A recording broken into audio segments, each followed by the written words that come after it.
Advertising has us chasing cars and clothes, working jobs we hate so we can buy shit we don't need. Hi, everyone. Welcome to another episode of Project Uproar. Today, we have another great guest on. This is Simon Drew from the Practical Stoic Podcast. Simon, thank you for coming on. Ryan, thanks so much for having me. So Simon is an alignment coach, trail runner, and jazz musician. He is also the host of the Practical Stoic Podcast, which I've mentioned, which allows him to connect with thousands of people around the world to help them achieve clarity and purpose since 2017.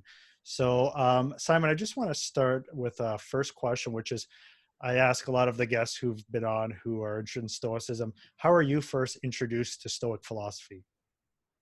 Yeah, thanks, Ryan. So basically for myself, I originally got the idea from Tim Ferriss because I, kind of got really obsessed with personal development when I was a bit younger, around my early 20s.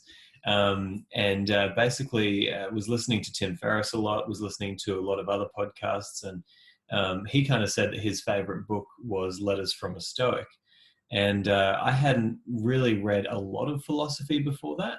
And so to me, I was like, cool, well, I might as well try it, give it a go. So I read Letters from a Stoic, and what really, I guess, stood out to me about this philosophy is its parallels between kind of a lot of the modern personal development literature that we read today. Things from Tony Robbins or from, Dale Carnegie or, all of these great personal development leaders. And I guess to me, it really stood out as one of the original sources of all of this really great wisdom that we have today. And so, from there, I just absolutely fell in love with the philosophy, started learning a lot more about it, started reading from the other philosophers, Epictetus and Marcus Aurelius, and just started getting quite obsessed with trying to learn more about where these ideas are all coming from. Yeah, really cool. And I'm curious, why do you think Stoicism has made such a comeback over the last, I want to say decade, but especially the last few years with Ryan Holiday publishing books, Donald Robertson publishing books? I don't quite know. I think there's obviously a combination of the internet has allowed us to free up a lot of information that, used to not be so prevalent. And so, we really do live in the best time in history. I mean, we can just have information at our fingertips. Everybody's sharing it around. People like yourself and people like me, we can start podcasts and share the ideas even further. So I think there's an element of that there that, what was previously only available in books is now available to everyone, and it becomes very widespread. But what's very interesting as well is to see the reemergence of these ideas during times when we probably do need them a little bit more. We are, we're going through an interesting time. The past 20 years has just been so incredibly interesting in terms of new developments around the world and new challenges, new opportunities, new threats. So I think that what's great about this philosophy is that people are really jumping onto it because we're in kind of a strange time in history where there's a lot of brand new ideas, brand new things coming into our lives. And we need something, a little bit more stable, a little bit more, real than a lot of the stuff that we're kind of dealing with at the moment. So I think that there's kind of an element of, both, hey, the internet's here, so information is free and everywhere. And also we're dealing with many interesting challenges in our modern times that really are, kind of remedied by this kind of philosophy. Yeah, for sure. And I think one of those challenges, have you read Mark Manson? I haven't read Mark Manson yet. No. He's the one who wrote The Subtle Art of Not Giving a Fuck. Yes. Yeah. So in the book, he talks about how we live in interesting times in the sense that for the most part, like we're able to get by with food. Food is cheaper than ever. We're able to have resources, but we are experiencing what he calls, I guess, an existential crisis. Like a lot of us has to go through what is meaningful in life. How do I live a purpose-driven life? Which years ago, that wasn't even thought of. It was you get a job, work on a farm, you do your task, you don't think about that stuff. But yeah, now that we're thinking about, what is meaningful in life, and we have more of an ability to explore different career paths, things become a lot more complicated. So I think that's what Stoic philosophy Yeah, can help us do. Um, exactly. Yeah. I'm curious, why did you start the Practical Stoic podcast? And what was your initial vision for the podcast? And has that vision changed over time? Yeah. Well, for me, it was actually, like the name suggests, a very practical pursuit. I think for me, I looked around for a podcast to listen to about Stoicism because I'm a very, audio visual kind of learner. As much as I do love to sit down with a really good book, I could listen to YouTube and podcasts all day, and it's helpful for me to kind of seep in a few of these ideas. But I was looking for a Stoic podcast so that I could learn more about it. Didn't really find one that was really exactly what I would have wanted. And then I thought, well, you know what? I'm a musician. I've got the recording equipment. I've got you might say, the charisma that you would need to have a podcast. And so I thought, I'll start a podcast about it. If I want to learn about this philosophy, then maybe the best thing that I could do is to learn about it whilst I also teach. There's this brilliant idea that comes from Jim Rohn, one of the personal development leaders of the 80s and 90s. And he basically said that, the best thing that you can do when you're trying to learn something is to share it with people. Because then, if you share it with one person, then you've heard it once when you learnt it, and then you've also heard it a second time when you've shared it. And if you share it with 10 people, then you've now heard it like 11 times because you learnt it and then you shared it with 10 people. So he said that, it's actually a very selfish pursuit when he goes up and does speeches, because for him, it's like, hey, great, he gets to hear these ideas once again, and it seeps more into his mind. So for me, it was about doing something that really allowed me to learn and force myself to learn about something that I was really excited to be learning about, whilst also sharing that information.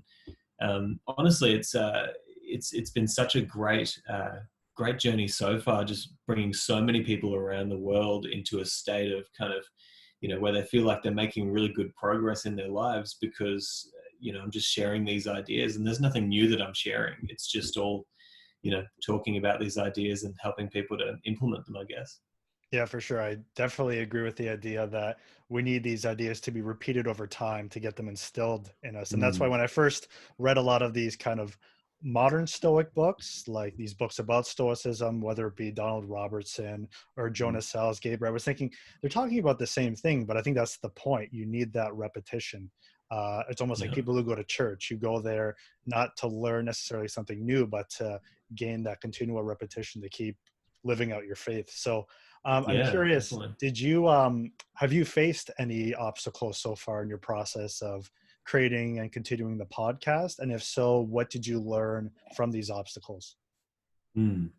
Yeah, that's an interesting thought. I think honestly, the only obstacles that I've faced have been the ones that I put up myself, and that's pretty much the same case with everything that we do in our lives. But for me, the obstacles have all just been my kind of tendency to move from place to place very quickly and I guess make changes in my own life. But it's been very interesting so far because I started the podcast. It immediately got some really good traction, within a year and a half or so, or maybe a year, I think it was up to about 1 million downloads around the world total. And when it got to there, I was like, okay, wow, this is serious now. But then, I kind of took a career in the fitness industry, began managing a gym, got very busy with that, spending about 47 hours a week, whether it's driving, working, all that sort of stuff. And just didn't manage to keep it up in the background a lot of the time. So there was a lot of periods of, where there was a bit of a hiatus. But in terms of overcoming those boundaries that I put on myself, sorry, I'm getting quite croaky here. I promise I don't have the virus. Not that it would matter between us anyway. Yes. So for me, it came to a decision last year, actually, where I kind of overcame those boundaries by leaving my position at the gym and going full time into this direction, because I just felt like the meaning was there, the purpose was there. People were still getting a lot of value out of the podcast, and I just decided that this is something that is my big opportunity to actually make a difference in people's lives, as well as my coaching, which I just absolutely love to do with people. So, I kind of left the whole career, the golden handcuffs, as they say, and decided just to jump 100% in. And that's kind of the biggest roadblock that I was able to overcome, which is now working out beautifully for me. So, yeah. Yeah, it's great that it turned out. And I'm curious, I mean, I introduced you as an alignment coach. Could you just get a little bit into more detail about what that is? Yeah, definitely. So it actually, a lot of it comes from this idea that Epictetus taught. This is this beautiful quote that he said, which is basically first decide what you would be and then do what you have to do. So in Stoicism and, throughout philosophy in general, there's a big push for people to essentially, define what is their personal ideal. Who is it that you want to be? How do you want to live your life? One of the biggest messages that I shared on the Practical Stoic podcast early on, which really changed a lot of people's lives because they told me about it, is this idea of sitting down and writing out your own personal philosophy. There's a lot of philosophies out there, but you can actually, as an individual, sit down and actually think about what is your highest ideal? What is the philosophy by which you want to live your life? It can be pieces from Stoicism, it can be pieces from modern personal development books, science, religion, all these great areas of study that we can take from. And that can be your ideal. And so I basically help people to really clearly define exactly who it is that they want to be. And then I kind of help them to build a plan around how we would kind of put that into action so that they can live their life in such a way that every day brings them a little bit closer to that personal ideal. That's what I love to do with people. Yeah, that's great. I'm wondering, going back to the podcast, what do you like about the podcasting medium? And has your format changed? I know you've only been doing it since, I think you said 2017, right? Yeah. Has the format changed since that period, or has it basically stayed the same? No, it's all pretty much stayed the same. It will develop over time. I know I'm looking for different ways to kind of change up the format. But in general, if it's an episode where I'm just talking, it'll be, 5 to 20 minutes. And I'll just sit there and press record. And then if it's a guest, there's not much you can do with that. You just, interview the guest and you chuck it up. But what I love about the podcast medium is just the freedom of the spread of information, and also the freedom with which you can listen to the information and get it into your mind, right? Because I'm the kind of person, like, these Apple headphones in my ear, these are my favorite, what you might call preferred indifferent. These are the things that really don't matter in a big way to me, as the Stoics would say, but I would prefer to have them, because every single moment pretty much that I'm not doing my work or, doing something where I can't be listening to something, I've got these and I'm listening to podcasts, YouTube, things that are really helping me to understand new concepts. So for me, the podcast medium is great because you could be working out, you could be mowing the lawn, you could be, just typing away there doing some work, and you can still be learning and listening at the same time. And that's what I love about the medium anyway. Yeah. Are you familiar with Gary Vaynerchuk? I love Gary Vee. Yeah. Yes. So I know, like, he thinks audio is the way of the future, right? Because it offers that opportunity to listen and then do other tasks as well. So I know he would totally agree with what you just said there. You mentioned some guests. Who are some memorable guests you've had on your podcast? And what advice have you taken from them, if you remember any of the advice or knowledge that they've given you? Yeah, look, I've been really, really fortunate to have had, pretty much most of the big thinkers in terms of Stoicism around the world on the podcast. And so, for me, it was really kind of humbling to come into you might call it the Stoic community. I don't want to be too religious in my terminology about this, but, coming into the Stoic community and having all of these great people like Donald Robertson and Massimo Pigliucci, Ryan Holiday, people like Gregory Lopez, Gregory Sadler, just so many brilliant people. Nancy Sherman as well, who wrote a beautiful book about Stoicism in the military as well, and even Sharon LaBelle as well, who is this just gorgeous person who she translated a lot of Epictetus's work into kind of an understandable English way. And so I've been really fortunate to have so many of these great people who are really talking about Stoicism, writing about Stoicism. And I guess in terms of specific lessons, I have to say the person who I've most enjoyed spending time with, and this isn't, against any of my other guests because I love them all, but definitely Sharon LaBelle, I've spent the most time kind of talking to, and she's just been a wonderful influence on me. Just her calm, her, I guess her very beautiful outlook on life and nature and how to live a good life. And, she to me is an example of somebody who, she translated the works of Epictetus into modern English a while ago. And then she's not necessarily loud out there in the public. She hasn't got, she won't have a YouTube channel. She doesn't have anywhere that you can go to really, listen to her every single day. But she's the kind of person when you sit down and talk to, you see why she's not necessarily the loudest. It's like Seneca had this great line. I can't remember it exactly, but he said to one of his friends, you might think that I would be disappointed that I haven't heard much about you, but the very fact that I haven't heard much about you makes me respect you so much more, right? And so for Sharon, it's kind of one of those cases where she's very reserved, but when you start speaking to her, you understand the peace that she has in her life, and that's kind of what we're all after, right? Oh, for sure, yeah. I'm curious, obviously, when I first got into Stoicism, there were some misconceptions I had about it.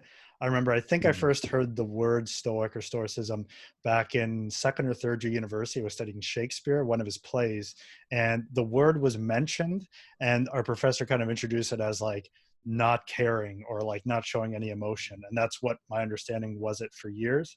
And then once I got into it, I soon learned that was not the case. So I'm wondering, what are some Stoic myths that you wish to dispel that are commonly held? Yeah, that's an interesting one. I've been thinking about that because I want to try and skirt around this without offending as many people as possible. But from my perspective, I bring a different kind of perspective to the philosophy because I'm a jazz musician. I'm a performer. Involved in the fitness industry, and I bring a whole heap of different kind of perspectives to this. And as a performer, as a musician, I love culture.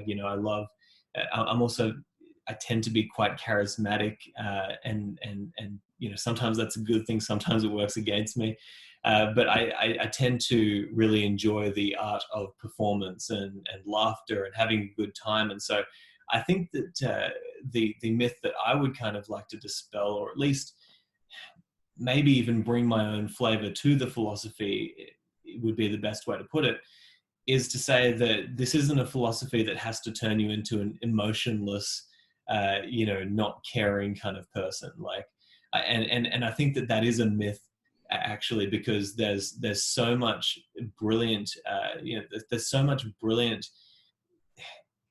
results that can come from this philosophy that can help you to be a better person in every area of your life, including how you love people, how you care for people, how you express your emotions if you need to. So I think that there's a lot of real benefit that comes when people don't just jump into this and think, okay, it's all about not feeling, it's about covering up my emotions.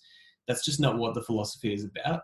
And you can be fun, you can be charismatic, you can have a good time in life whilst also being aligned with Stoic principles. So I think that's kind of the biggest thing that I would kind of take a look at there.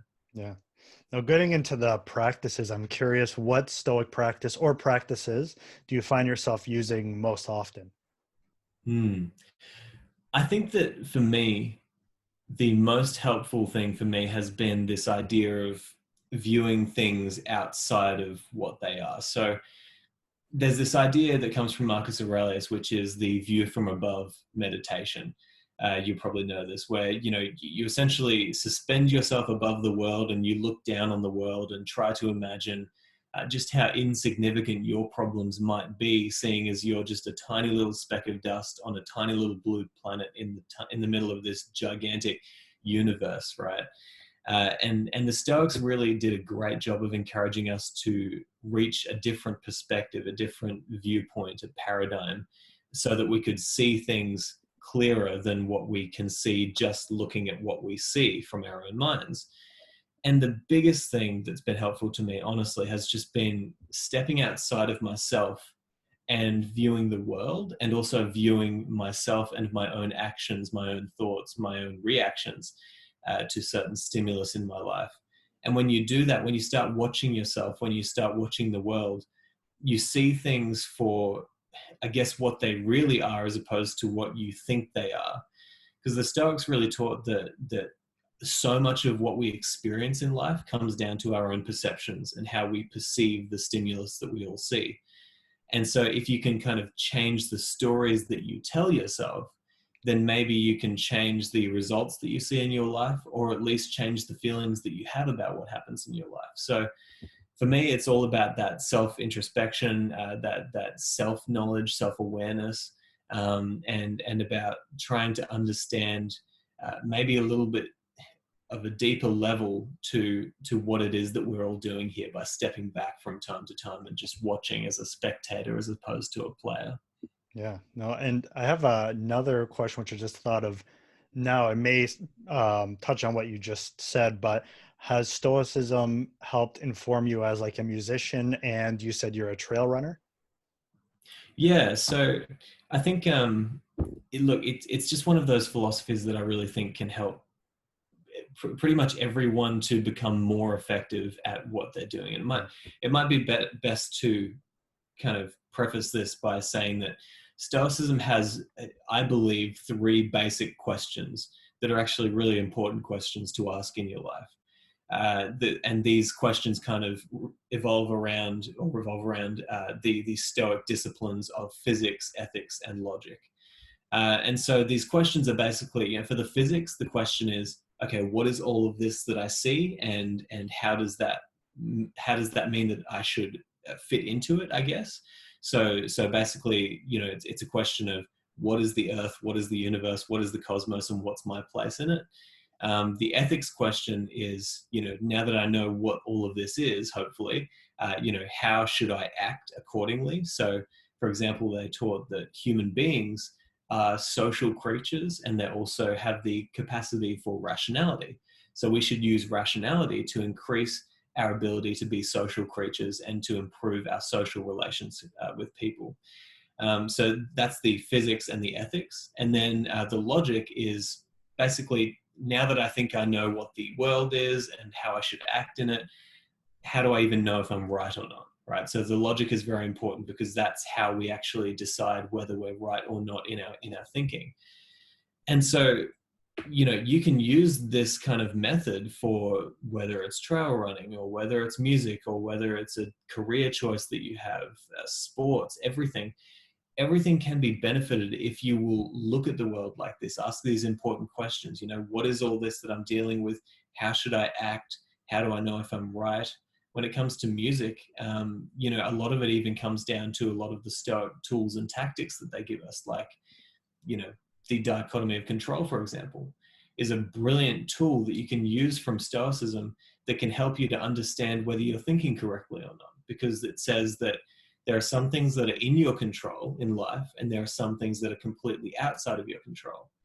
And ultimately, what it comes down to is the only thing that is really definitely surely in your control, if that, it might not even be in our control if you stand on a particular side of the determinism kind of debate. But the one thing that you can control is your responses to stimulus in your life. So, you get that initial emotion, something happens to you, and you think, oh gosh, I've got to act in this certain way. You don't have to act yet. You can pause and you can decide what you're going to do. So in music, you might think, well, I need to study, or I need to practice, or I need to sit down and compose something. There's immediately going to be resistance. There's going to be an emotional kind of response. But what you would say is, okay, well, what can I focus on right now? I can only focus on my response, my reactions. I can focus on doing exactly what I need to do. And so it can help you to narrow in and really get a clear picture of exactly what's within your power and what's not, which ultimately helps anyone with any pursuit to move in a better direction. Yeah, no, I know one thing. I'm a musician myself, kind of a semi-musician, and one thing I've always had a fear of is both on guitar and piano is improvisation. Mhm. and it's tough to just like stay in the moment and focus on what you can control. So I know I've often thought about like how could Stoicism help me as a musician and a runner as well, because I'm right now training for my first ever marathon, and I go back to the idea of what can I control. I can control just putting one step in front of the other. So for sure, I think Stoicism definitely has influence on every part of your life. I'm Yeah. curious, what books have had the biggest impact on your life? You could talk about Stoic books or even books outside of Stoicism. Hmm. I guess firstly, it has to go to, like, number one place always goes to Letters from a Stoic. Mm-hmm. Now, that just for everybody's, just if you don't know about Letters from a Stoic, it's basically a collection of letters that Seneca wrote to his friend Lucilius. And these are letters talking about life, how to live it, how to be an effective person. And so there's so many brilliant ideas in this book, and it's just one of those, because he's writing to his friend, it seems as though he's writing to you, so it's very personal. And if you read it over and over and over again, you'll get so much more every time you read it. Seneca was just he was an orator, he was a statesman, he was a very smart person. And so you will take a lot out of it every time. But even books outside of Stoicism, I had quite an interesting year after my 20th birthday, because before my 20th birthday, I'd pretty much read one or two books through all the way, like in my entire life. I was absolutely completely blind to the idea that reading books would be helpful for me. And, that's not to say that I didn't do well in school. I got great grades, went to university to study music. I was doing fine. I was just, naturally, I just didn't move towards it. But then I went and I saw this seminar, basically where this guy said that information changes situations. That was the big quote that I got out of the seminar. And I thought, wow, okay, I better start reading, getting some new information.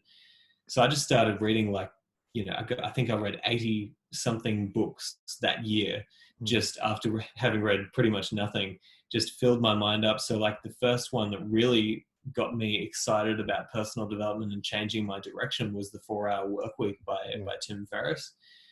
So books like that, just absolutely, super helpful, practical advice. And I guess the one that I can always come back to and get something new, get something really interesting is, as much as it's a cheesy title, it's such a great book, Think and Grow Rich.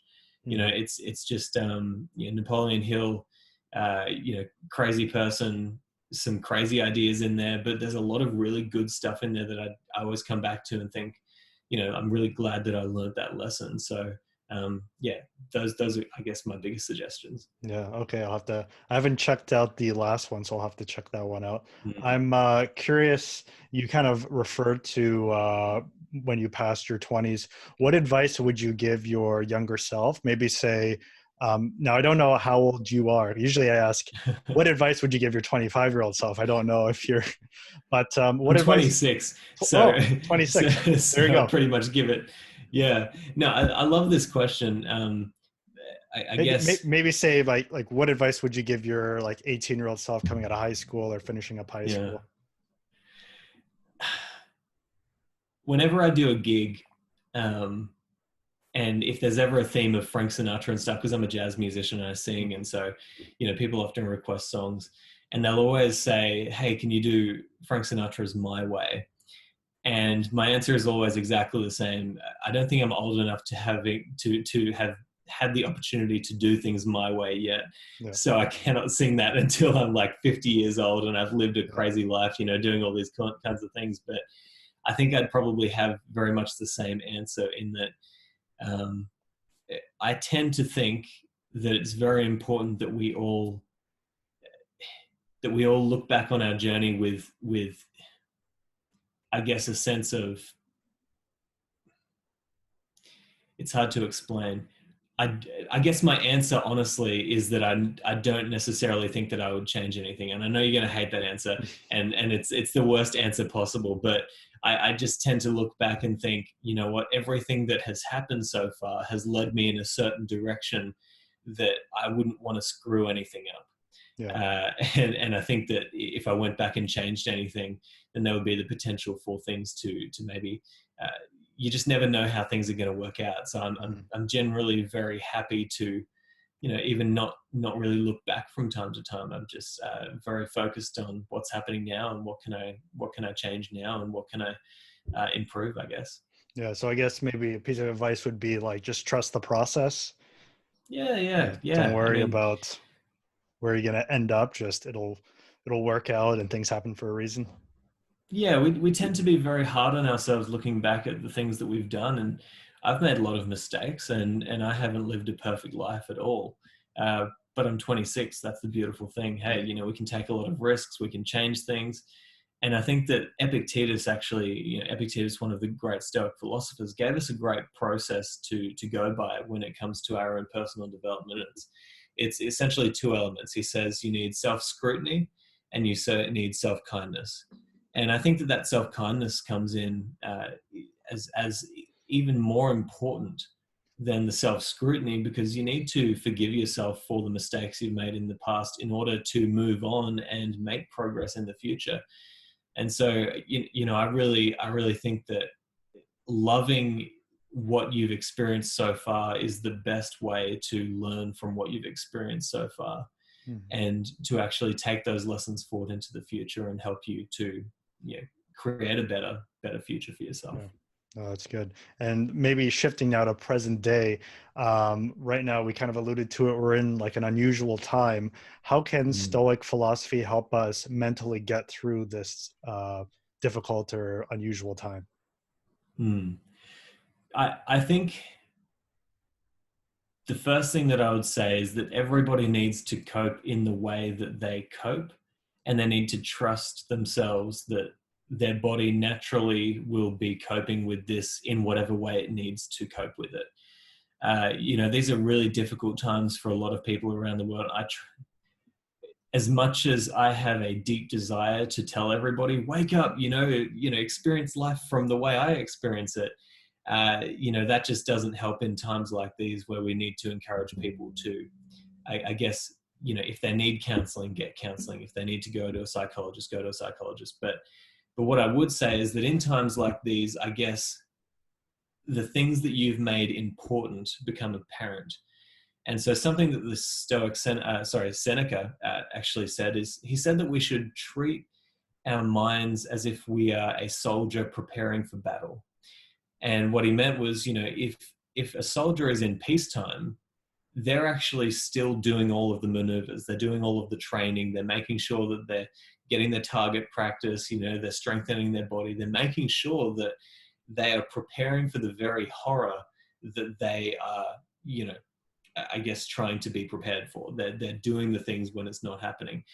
And so philosophy does that for our mind. And so if you're philosophically inclined and you're reading, you're learning, you're trying to better your mind, strengthen your mind, this is the best thing that you can do, so that down the line, if something does happen, then you've already been there strengthening your mind. And so for a lot of people, if they're new to philosophy, if they're new to personal development, I'd say, read the ideas, they'll be helpful for you. However, just understand that it doesn't come quickly. Like, just because there's an international crisis doesn't mean that you're going to pick up all of these ideas and it's going to change your life in a week's time. This is all a very long-term strategy. The study of philosophy, the study of personal development, it's a long-term game. And so I would just say, listen to your body, listen to the way that you're responding to this, and try to experience it in the way that you need to, and then come back to philosophy and try to get some of these good ideas into your life, so that the next time this happens, you might not be so surprised or so unprepared. Mm-hmm. I know I came across a blog post by Ryan Holiday a couple of days ago, and he spoke about maybe a silver lining throughout this process is us being able to, since we're home all the time, us being able to maybe pursue an interest that we've been wanting to pursue for a while, but we haven't had the time for. So I have a lot of friends who are saying they want to start podcasts, and I'm curious, what advice would you give for a beginning podcaster who wants to make this a consistent habit? Yeah, definitely. I think Ryan makes a really good point. I think that one of the beautiful things about Stoicism is they encourage us to align with nature. One of the things that actually means, or it could be interpreted, which absolutely makes sense, is we all have these natural inclinations, these things that we would love to do, which are drawing our attention in. And the great thing about that is it's almost like an internal compass that can show you a good direction to go. Because if you're interested in something, then you're going to learn it a lot quicker because you're drawn to it. So that's following your nature. And I actually think that what we're going to see over the next few months is a lot of people really questioning why they've been in these specific jobs or why they've been doing this or that with their lives, when they could have been sitting there at home doing something every single day that brought them so much joy, that was actually a really valuable thing for them and other people. And so, yeah, I encourage people to take this opportunity, amidst the chaos. I know a lot of people are in pain out there, but, when you're able to process this, come back to the thought of, what would I do every single day with my life if I could do anything? It's a very important question. But in terms of podcasting, I would give the exact same advice that Tim Ferriss gives about writing a book. And that is, he says, if you're going to write a book, make sure that you have something to say, right? Mm-hmm. Like there's a lot of podcasts coming out now. It's one of those emerging markets. It's like, it's the Wild West. Just because it's the Wild West doesn't mean that it's a quick path to success in any measure. And so even Gary Vaynerchuk talks about this. Self-awareness is key. You have to be really self-aware. Ask yourself a couple of questions. Am I starting a podcast because I literally, this is my medium and I love to do it and this is how I want to reach people? Or are you starting a podcast because, 6 people in your life, say, hey, starting a podcast is a great idea. You can make a lot of money. And, you got to understand the motives underneath why you're doing this. And I would just say to people, be very self-aware so that if you want to start a podcast, if you decide to do so, it's because you actually have something really important that you have to say to people, that really would make you disappointed if you didn't say it. So those are the kinds of people who I want to see doing podcasts, because then there's something great to listen to. But, it's kind of the same as the book market. There are millions of books out there, but if you don't have something really valuable to say, then it's just going to be another book on the shelf, and it's going to sell, 2 copies, one of them's to your mum. And, so you got to be really self-aware with this whole process. And hey, if you decide to jump into it and do a podcast, just go all in, make it happen and trust your decisions.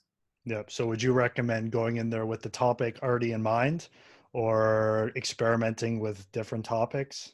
You think you should probably have a goal in mind already? Look, you can always change it along the way, but I think it's important to clearly define the audience that you would like to speak to and the message that you want them to hear. One of the reasons why, the Practical Stoic Podcast has gone to, #1 Stoic podcast around the world is because I got in at a time where there weren't a lot of about Stoicism. So I was very, very lucky there. And I also was able to speak in such a way that the audience out there who wanted a Stoic podcast was able to hear it. And so it actually really took off faster than what I had expected. But that was because I had a very clear niche, and also I was able to implement in a really effective way, being a musician, having recording equipment. And so, yeah, for me, it's just a matter of, if the audience is there, if you have a clearly defined person who you would love to listen to your podcast, and you have a clearly defined message, that's probably the biggest things that I would encourage people to think about. Yeah. I'm curious, I had Trevor Spencer from the Marathon Training Academy on a couple episodes ago, and he said he deliberately made it so he put marathon in the podcast channel title. Is that something you deliberately thought you'd take advantage of, putting Stoic? Yeah, definitely. Yeah.